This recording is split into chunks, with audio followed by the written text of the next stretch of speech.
For centuries, Dutch ovens or black iron pots have been the main cooking utensils in kitchens throughout the world. Cast iron pots were brought to America over 350 years ago by the first settlers. As explorers went out into the wilderness, Dutch ovens were the main cooking utensil of the camp. In the early 1800s, it was Napoleon who first had the idea to put rims around the black iron pots to help keep the coals on top and provide better cooking. A well-seasoned Dutch oven was the prized possession of the mountain man as he went on his trapping expeditions. And when he went to the rendezvous to trade furs, Dutch ovens were found in every camp. Dutch oven cooking has its roots deep in American history. Pioneers wouldn't leave home without them. And no cattle drive would ever have been complete without several Dutch ovens for cooking the evening meals. A good cook could make anything from stews to pies to sourdough bread in his Dutch ovens. Today, many people are rediscovering the versatility and use of Dutch ovens as they head into the outdoors to camp with their families or go hunting with their buddies. Nothing makes camping more enjoyable than eating well. This presentation is designed to assist you in your efforts to enjoy Dutch oven cooking. Whether you're a novice or an old pro, this tape will help you with pointers to increase your skills, prolong the life of your equipment, and impress your friends.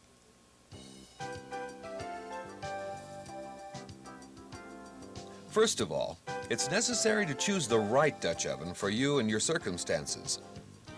There are a variety of Dutch ovens to choose from, ranging in size from small personal models to large group size ovens.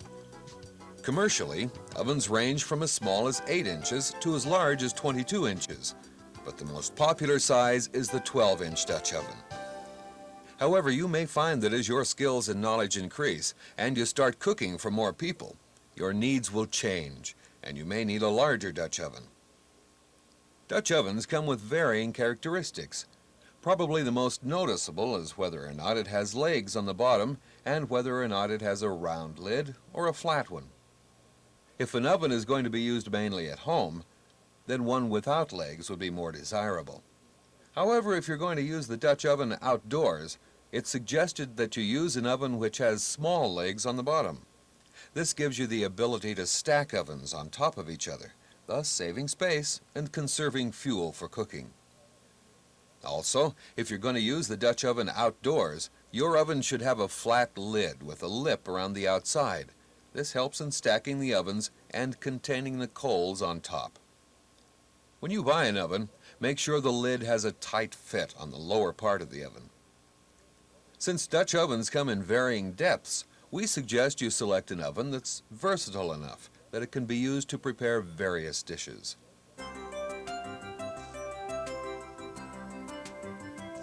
To make Dutch oven cooking easier and more enjoyable, various tools are available for use either at home or in the outdoors.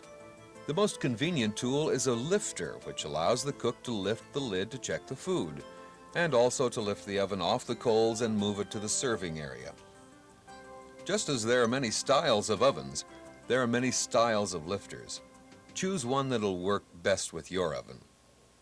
A pair of long tongs and a small shovel are also very helpful when moving coals from one place to another, especially when the ovens are stacked.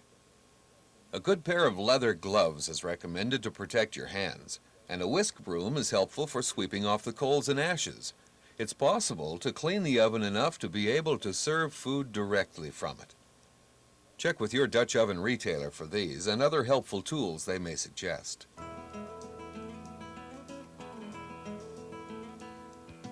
One of the most important keys to enjoying your new Dutch oven and assuring it lasts for years and years is to properly prepare or season your oven.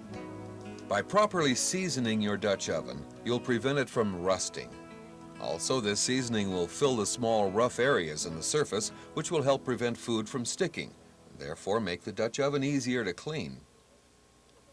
Most Dutch ovens come from the factory with a protective coating to prevent rusting in transit at storage. This protective coating must be removed prior to seasoning your oven. The easiest way to do this is to scrub the oven with a mild detergent and warm water. After this initial washing, this should be the last time you will use soap or detergent on your oven. To season the oven, a light coating of vegetable oil or shortening should be wiped on all surfaces of the oven and lid and then heated. Do not use butter or margarine.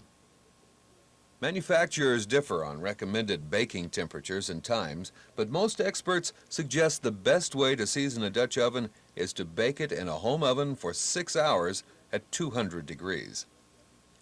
Every 2 hours, the Dutch oven should be recoated with additional oil. When this process is done, your Dutch oven will look like it has a waxy yellow finish. With continued use, the seasoning will darken to a black coating, which will enhance the flavor of the food cooked in your Dutch oven. If for some reason your Dutch oven ever loses its seasoning due to rust or improper care, you can brush off the rust or grime and then re-season the oven in the manner just described.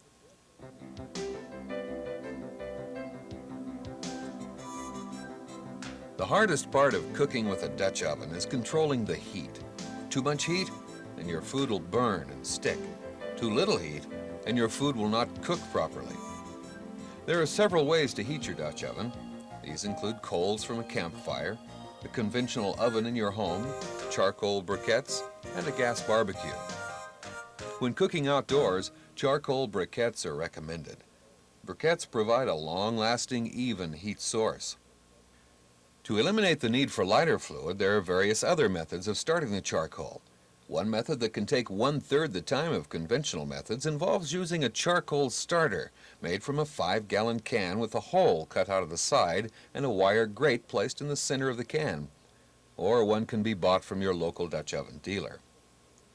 By varying the number of briquettes placed underneath and on the lid of the Dutch oven, the temperature inside the oven can be accurately controlled. Here's an easy formula to keep in mind to help you control the cooking temperature. First, determine the diameter of your Dutch oven in inches. Here we're using a standard 12-inch size. Testing has shown that if you put 2 briquettes less than the oven size under the oven and 2 briquettes more than the oven size on the lid, the temperature inside will be approximately 325 degrees Fahrenheit. For example, if you have a 12-inch oven, you should place 10 briquettes underneath it and 14 briquettes on top. The temperature should soon be about 325 degrees inside.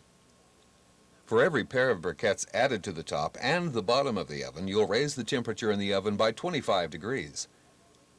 This formula is a good rule of thumb under typical conditions. However, there are other factors to keep in mind when assuring a proper cooking temperature. A strong breeze or wind will raise the temperature. High humidity in the air will lower the temperature. Direct sunlight will increase the temperature. Shade will lower the temperature. A higher air temperature will likewise raise the temperature in the oven. And finally, a higher altitude will lower the temperature. Besides getting the correct temperature, many recipes require that you also have correct heat placement. For example, stews, soups, chili, and other liquid dishes require more heat on the bottom than on the top. Meats, poultry, potatoes, beans, and vegetables require even distribution of heat on the top and bottom. But cobblers, cakes, breads, biscuits, and cookies require most of the heat on top and little heat on the bottom. Stacking of Dutch ovens is a convenient way of saving space and sharing heat. This is best used for dishes that require even heating.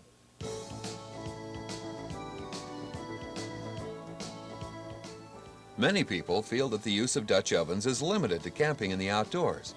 However, Dutch oven cooking can be successfully done in and around the home. This is an excellent time to experiment with new recipes. Dutch ovens can be heated in conventional ovens or barbecues. Or by placing a garbage can lid or any other flat metal on concrete, you can cook almost anywhere. Let's take a closer look at some of Dutch oven cooking's greatest recipes. My name is Rich Murphy, and we're going to make cream soda biscuits today. I'll add my flour into my mixing bowl. The old days, they'd have just added the flour or their mix right into the flour sack, so we're going to pretend like that's a flour sack. I add approximately half a cup of oil to 1 can of soda pop. I'm using cream soda, red cream soda works, or anything else, just plain soda. cream soda. This will make enough biscuits to do a number 12 Dutch oven.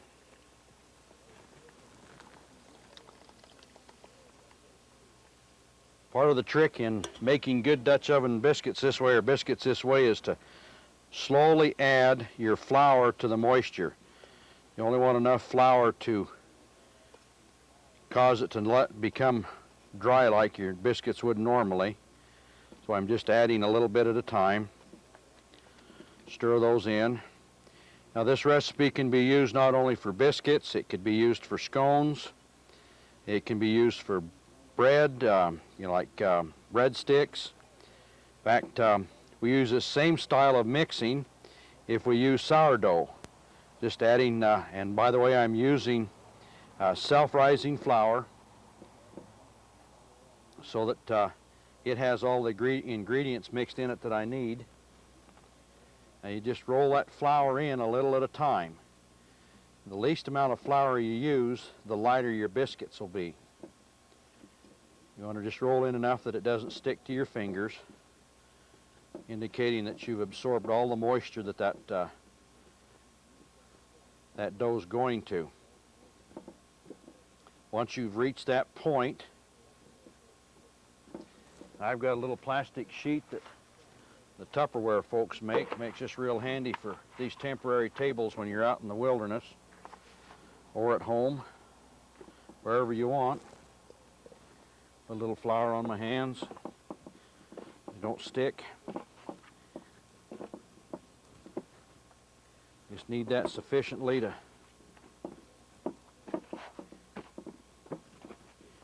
get your dough all mixed together there.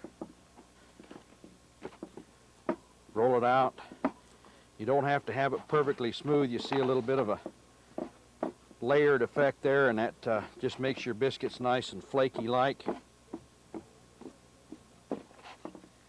The thickness, roll it out to the thickness that you like. I like mine about 3/4 of an inch thick. Use your biscuit cutter, cut them out. I'm using a commercial one here. You can use like a Campbell's soup can. Clean the edge up on it and poke some holes in the other end so that the air will pass out of it as you're cutting your biscuits. That way you don't, if you lose it, you don't lose a real good one, and they'll still make enough biscuits up for everybody to enjoy.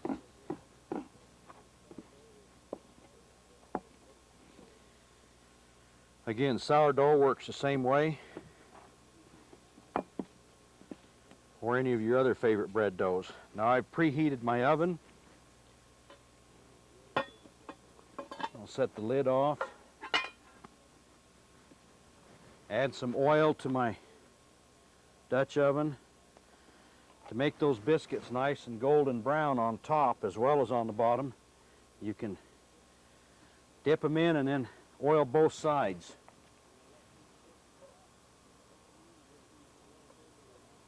We'll let these sit for about 15-20 minutes where they're nice and warm, and they'll raise up a little more, or if you wanted, you could even start with a cold oven. Just set it on the coals, and as it begins to warm, it heats your biscuits and they raise. And there we've got, we'll make one for the little guy. Put my lid on. Like all Dutch oven baking, you want the concentrated heat on the top, not on the bottom.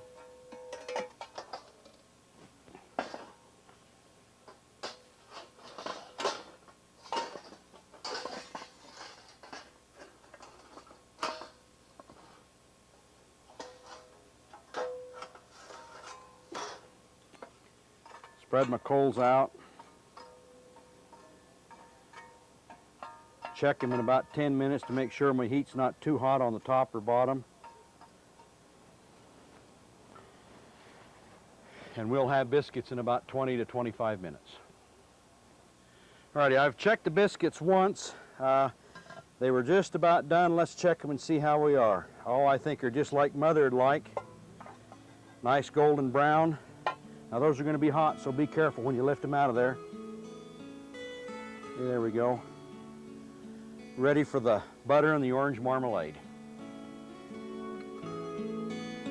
Hi, my name's Gene Loveridge, and we're here on my back patio to show you how to do a Dutch oven dessert. It's called Raspberry Delight. We're not in the great outdoors or up in the mountains, we're just back here making it so that we can use our Dutch ovens where we're usually at, and that's home. To start with, we need to put some oil, a little oil in the bottom. So we just lightly coat the bottom of the Dutch oven with a little bit of oil. That just helps it so that things won't stick as much, and if you've recently used your Dutch oven, you may not even have to do that. But just to make sure it helps so it doesn't stick, I'll do that. I'm using two 21-ounce cans of raspberry filling. And we just dump them in.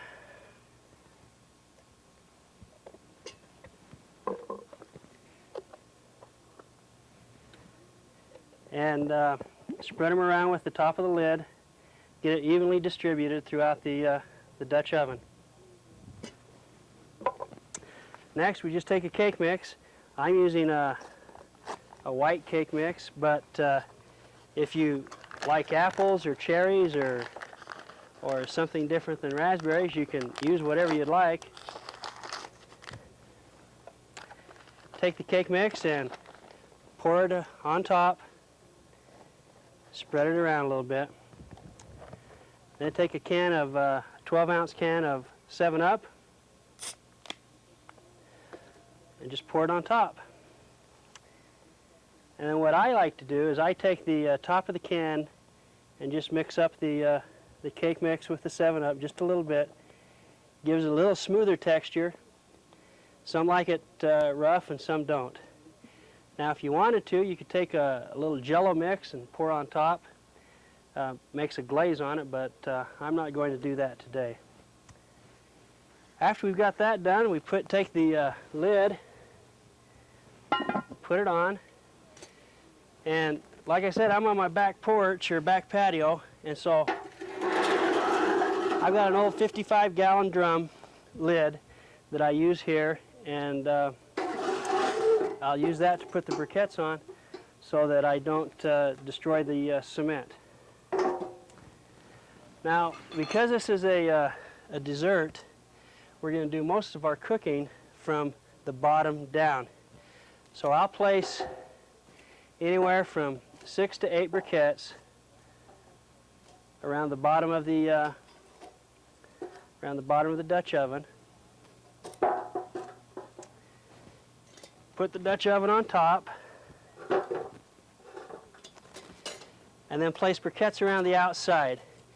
By putting most of the briquettes on the outside of the Dutch oven, it makes it so that the cooking is done from the top going down.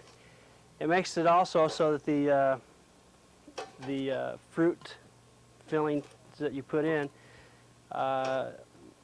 don't burn and get as sticky and whatnot. You should use a total of about 24 briquettes, 6 on the bottom and then around the top. Usually we'll get that 350 degrees in the oven. We'll let this sit for 45 minutes. However, what we do is during the course of the cooking, we'll come along, check the dessert, and then we'll also rotate the Dutch oven a quarter of a turn, making it so that if there happens to be a hot spot or a cold spot, that the dessert will cook up really nice and smooth all over. We'll come back and check this in about 30 to 40 minutes and go from there. Well, it's been about 45 minutes. Let's open it up and see what we've got. All right. Looks great. We've got some pie filling here. It was looking really good. Let's scoop out some and see what we've got.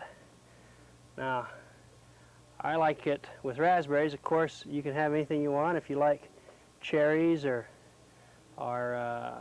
apple or whatnot, or different cake mix, just go ahead and experiment with them.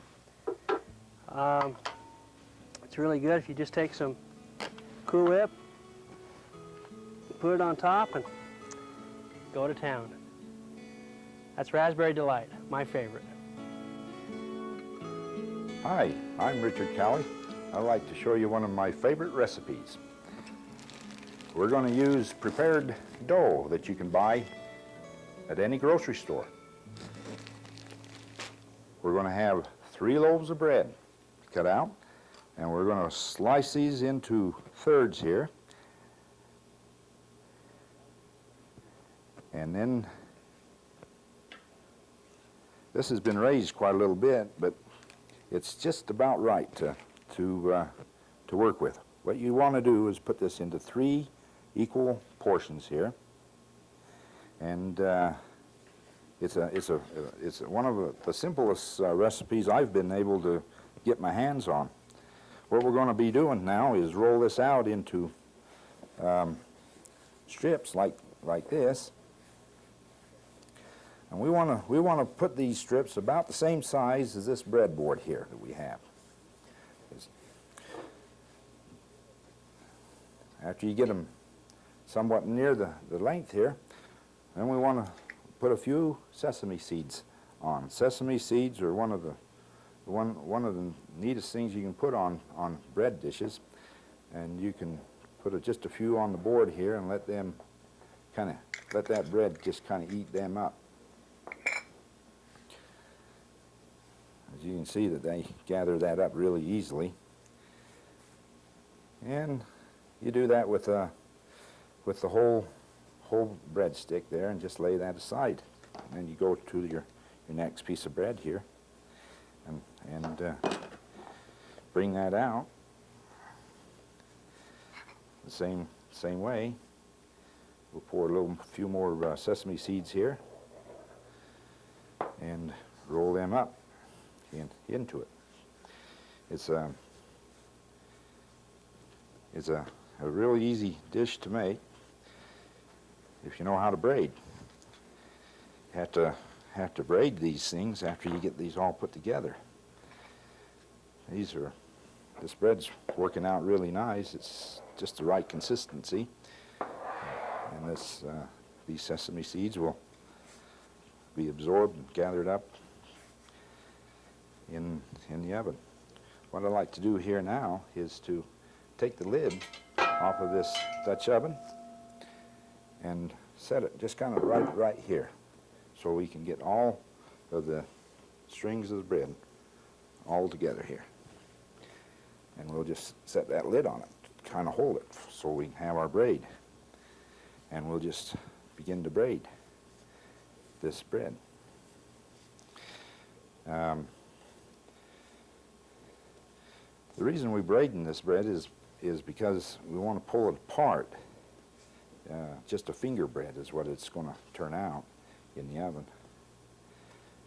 Finger bread is probably the best way to eat bread. I think it's turns out really great.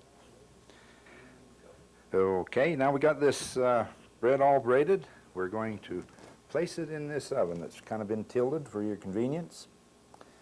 And so that you can see down in this oven that this oven doesn't have any legs, so that you can use it in your oven right at home. Normally that'd stay right flat, but it'll probably roll off on us. The next thing we do is take some prepared squeezed butter type stuff and put it right on top of this bread. Just a small amount, so that it'll brown up really nice. And then we go ahead, and as you notice here, we've got these all braided out. I'm going to save a little time here, and we'll just go ahead and put these other 2 in right on top of the other one, just like this. As you can see, try to keep it from on the outside. And then you can go ahead and put this squeezed butter on just the outside here. It does a wonderful job. There's various recipes on this bread too. If you don't like sesame seeds, you can put Parmesan cheese on it, and it works really well. If you don't like Parmesan cheese or sesame seeds, there's a jam. You can just put a jam right on there, and it'll make the best dessert you could probably cook in a Dutch oven, right there in your kitchen. You don't have to be outside with this recipe, or you can be outside. Just make sure that you don't put this many loaves in your outside oven. Just use 1 or 2 loaves at the most, and use the same formula and put it together just like this. Okay, now we'll just lay this back down flat, straighten it up a little bit here, then we'll put our lid on it. We'll let that sit and raise for about half hour, 20 minutes, and then come back and we'll do some cooking. Okay, let's see how well this turned out. Oh, lovely. It's right to the top. We'll put the lid right back on that. Take it over to the oven.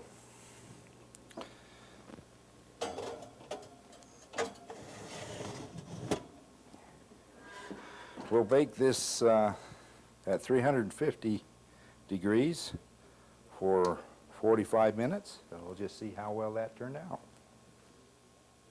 Well, it's been about 45 minutes now. Let's see what we have. Oh, yeah, a little hot here.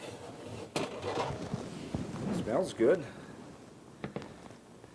Let's take this lid off. Oh, yes, looks really great. Stump that out on this board so you can take a look at it. Oh, really nice. Put this oven over here. The way you serve this bread is just take it and pull it apart and just have a little piece to eat, like so. Really good. Fantastic. Hi, I'm Dave Wells, and today I'm going to demonstrate 3 easy, simple potato recipes that you can use here in a standard 12-inch Dutch oven that can be done anywhere. I'm here at a park. We are going to use 3 easy recipes with things that you would normally use each and every day. The first that I'm going to demonstrate to you is a simple recipe that we will use bacon and onions, and we will start by browning those. We'll put some potatoes on them. We'll add some cheese a little bit later after the baking process. And so just to get started, we'll get started and we will put those right here in our oven, and we'll just let those get started.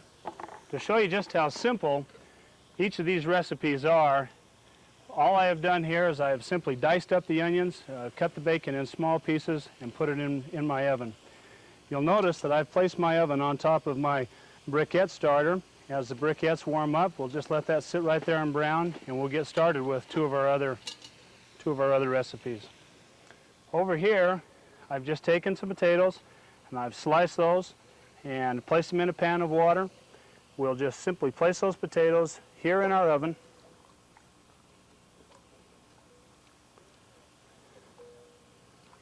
Get a nice batch of them in there.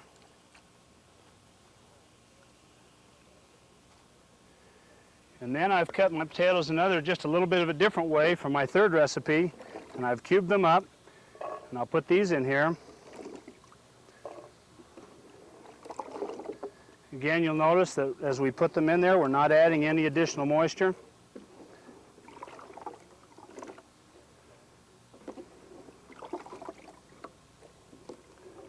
Just put them here in the bottom.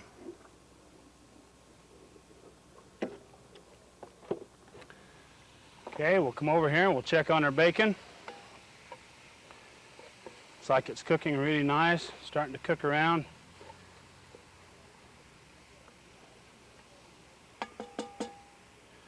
Okay, now added to this oven here, we're going to eventually add potatoes to that. Add to this oven here, we're going to make an au gratin potato. And we're just going to take some sour cream and put that sour cream in small amounts over these potatoes.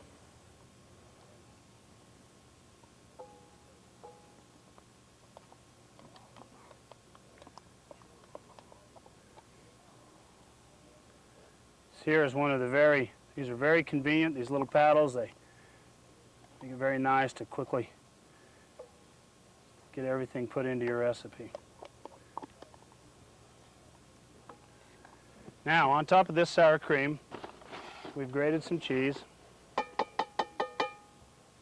And we're going to add a little bit of grated cheese on top of this.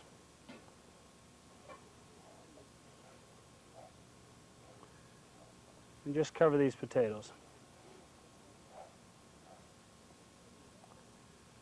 Just like that. And that is all there is to it. We'll take this, put our lid on top, and the oven is ready to have the coals applied to it and ready to cook. Cooking time should take somewhere around an hour. Set that one aside.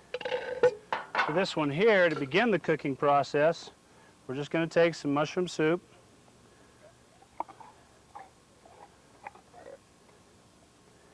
and add that to our potatoes.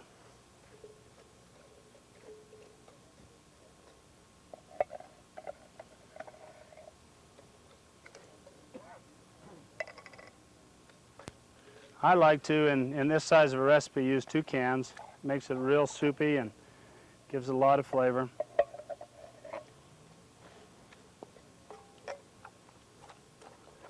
You just kind of mix that in.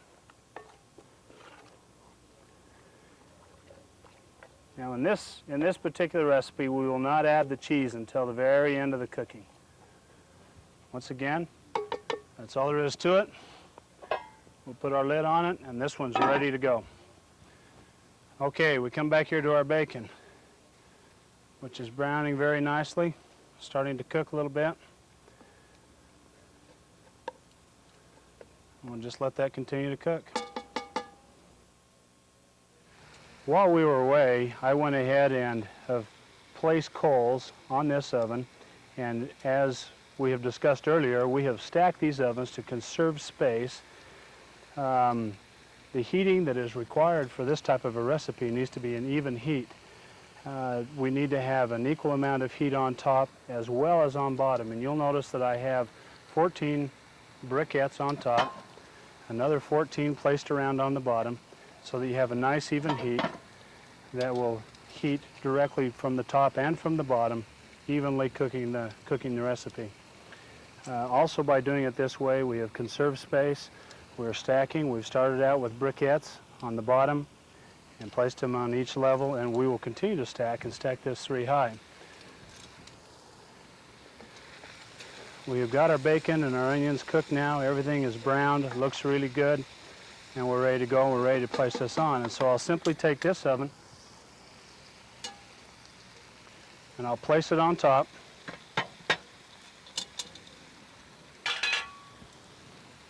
And now I'm ready to add my potatoes right on top of the bacon and the onions and everything that's been cooked. And so I'll add that to it.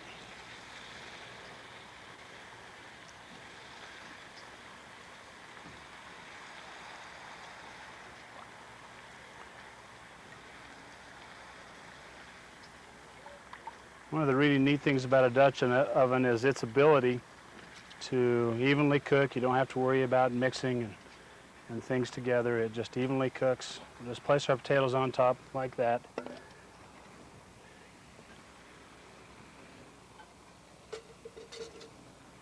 Now, before adding the lid, we'll just stir in our bacon and our onions just a little bit.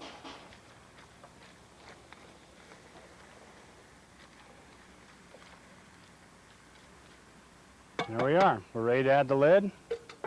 And now again, we want even heat up on top, and so we're going to add the coals to the top. We'll just evenly space that around the lid.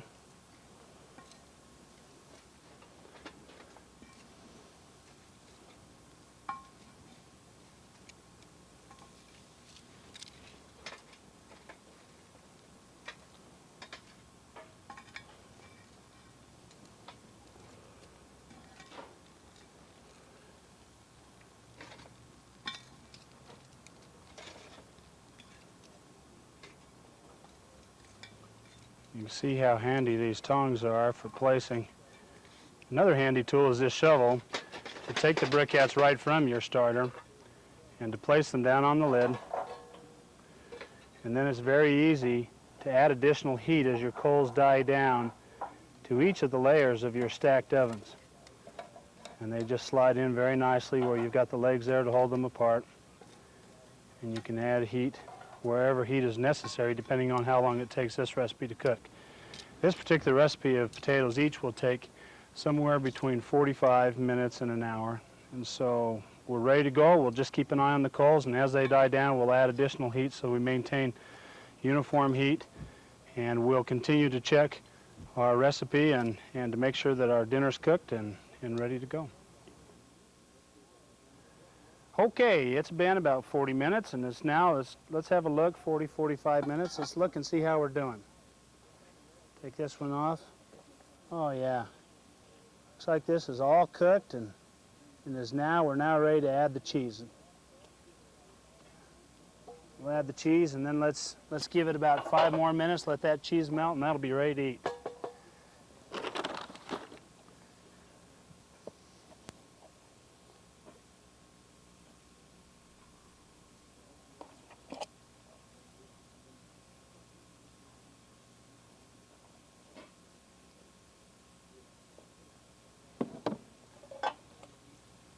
Okay, we'll put the lid back on. And we'll just simply set that oven to the side. And you'll notice it's not necessary for heat on the bottom. We've added our coals on the top. That heat will continue to go down and melt that cheese. Okay, let's see how our au gratin ones are looking. Look at that. That one looks like she's all ready to go. We can set that one aside, and that one's ready to eat.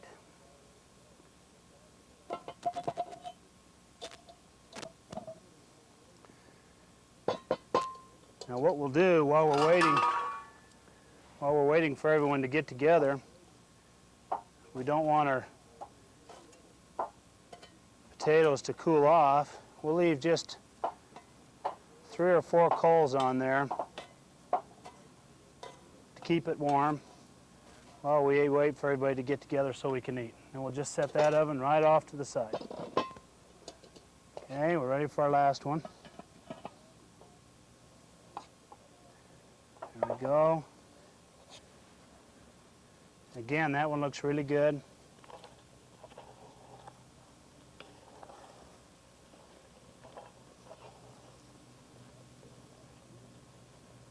The only thing we need to do to that still is add the cheese, and again, we'll let it melt and we'll be in business.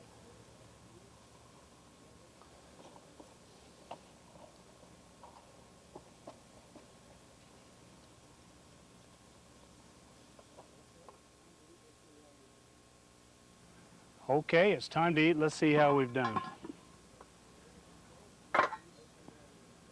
There's our potatoes with onions and bacon. There's our potatoes in our soup with our mushroom sauce. And there's our au gratin potatoes. Looks good to me. We're ready to eat. As you can see, each of these recipes are very easy to do, whether you do them in the park, or in your backyard, or anywhere that's convenient for you to get together with family and friends and be able to have the fun of a Dutch oven. Well, here we are again. I'm going to prepare one of my favorite dishes. I'm going to use a number 12 Dutch oven. We'll put this on these coals that have been prepared on this cooking stove. Use this cooking stove on the outdoors. It's a wonderful little instrument to have in your backyard. We'll preheat this just a little bit, and then what I'm going to do here is put about 3 pounds of diced pork in this Dutch oven. Then we'll brown it up. Oh yes, that's heated up right fast, isn't it? Okay, we'll stir that around with this. Get that all brown. Now, it won't take long at all to do that. Have this pork. Pork's one of my favorite dishes to cook. mainly because of the flavor that you receive from pork. I'm a little partial to pork. With this recipe, you notice I didn't put any seasoning or anything in with this, because we'll be adding that seasoning just a little later on with some of the other ingredients that we'll be putting in this dish. Now that you got this all browned and everything, we're going to add a sauce to this. Now this sauce can be bought at any store. All it is cream of mushroom soup, and it makes an excellent sauce for pork. Pork is a wonderful tasting dish, especially when you put this mushroom soup in with it. It seems to just complement each other something fierce. They just go hand in hand. We'll take that lid out of there and begin to rotate that around, and you can see that the juices are starting to flow up really good now. This is my favorite recipe. Of course, I don't think you'll find this recipe in any cookbook so far. I call it my little porky. And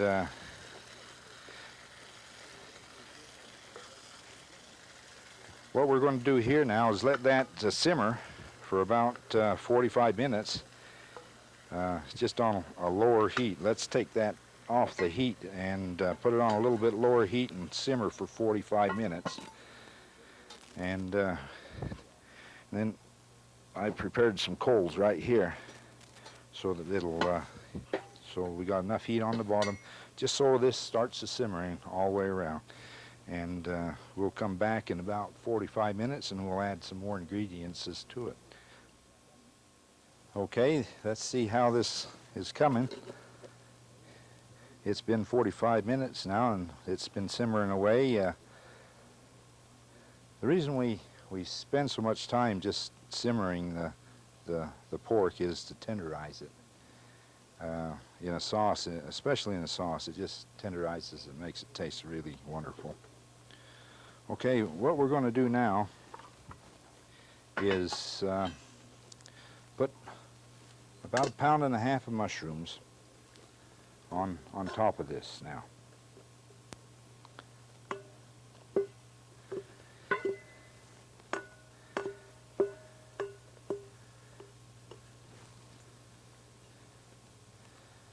Spread them around. What we're going to be doing is putting a stuffing on top of that, and what I prefer is just to go to the grocery store and pick up a package of stovetop stuffing, and it's quick and easy. You follow directions on the box, and it makes up into a real nice stuffing. There are other recipes for stuffing, but I enjoy this one. What we do, we'll place this stuffing on top of the mushrooms and the sauce.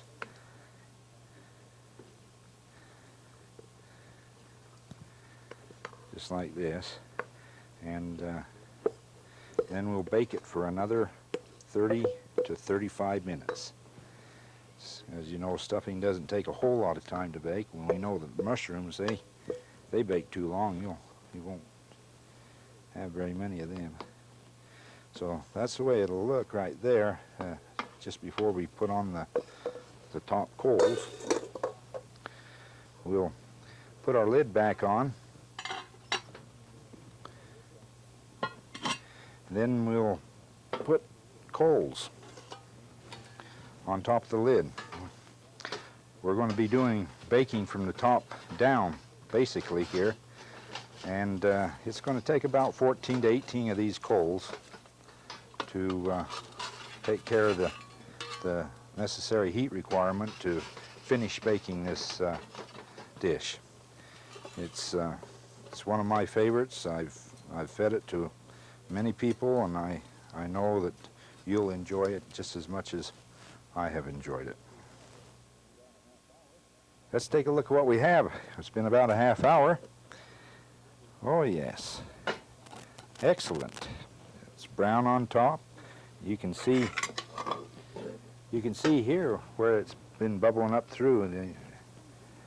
Now let's just take a little bit out to show you what that looks like. Oh yes, it's a real nice, tasty mushrooms, and pork and dressing. Just a real tasty, it's awful rich dish. It's a beautiful dish. I wouldn't be ashamed to serve this to any of my friends.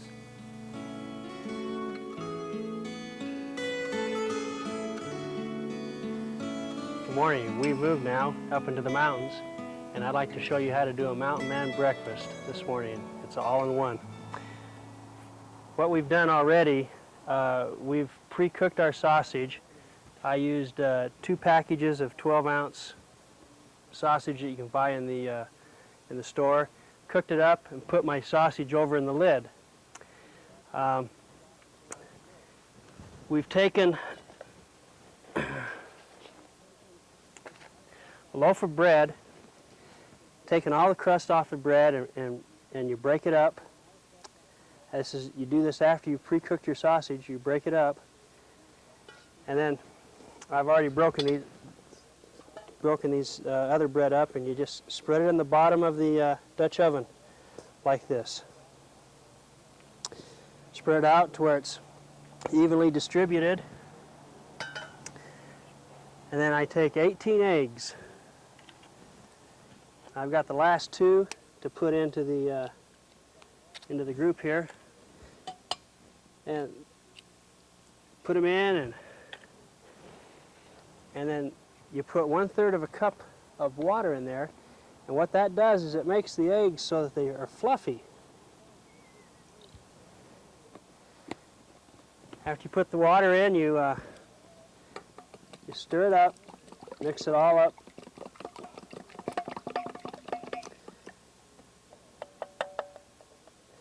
And then you pour it over your bread. Now, you're hearing that sizzle, and that's because we've already preheated that when we cooked the sausage.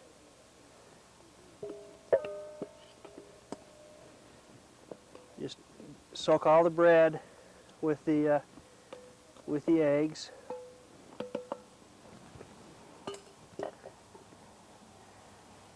Then you take about a ½ pound of cheese, spread the cheese around on the top. This could be grated or sliced or whatever is the easiest with what you had. We didn't have a grater up here, so we just used our hunting knives and broke it up and cut it up into these little slices, and you spread the cheese all the way around it.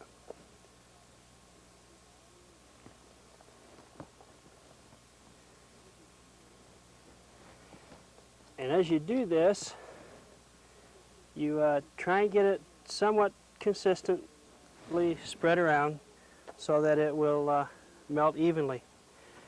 Then you take your sausage mix, or you could use ham or whatever, and spread that out over the top.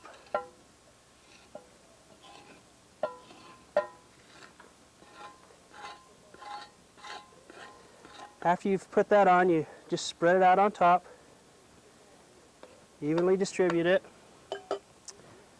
put the lid on, and again, we'll cook this mostly from the top, so I have already placed underneath the Dutch oven 10 coals, and we'll go and put another 14 on top, and that will give us our 350 degrees that we would like to have in here. Let's see, 1, 2.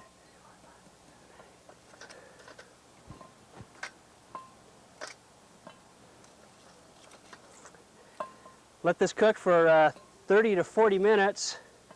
Keep checking it as we go, and again, we'll want to rotate this every time we check it, so that if there's any hot spots or if it's a windy day and wind's blowing at it, then we'll get an even consistency.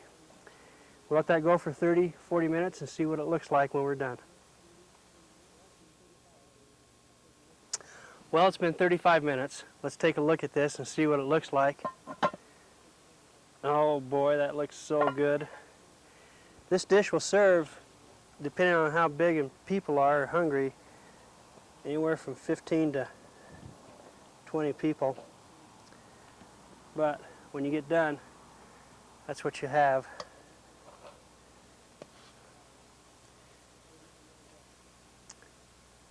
Good mountain man breakfast.